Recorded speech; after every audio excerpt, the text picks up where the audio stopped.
ওগো আমার প্রাণপ্রিয় স্ত্রী, তোমাকে আমি প্রাণের চেয়েও বেশি ভালোবাসি। আমার এই ভালোবাসা নিঃস্বার্থ এবং বিশ্বস্ত ভালোবাসা।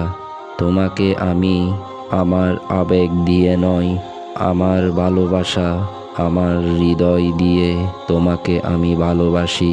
তুমি যখন আমার সুখে দুঃখে পাশে থাকো, আমার কষ্ট বুঝে তুমি যখন নীরবে সঙ্গ দাও, মহান আল্লাহর দরবারে আমি শুধু এইটুকু চেয়েছি, তোমার মতো একজন দিনদার স্ত্রী আমি খুঁজে পেয়েছি।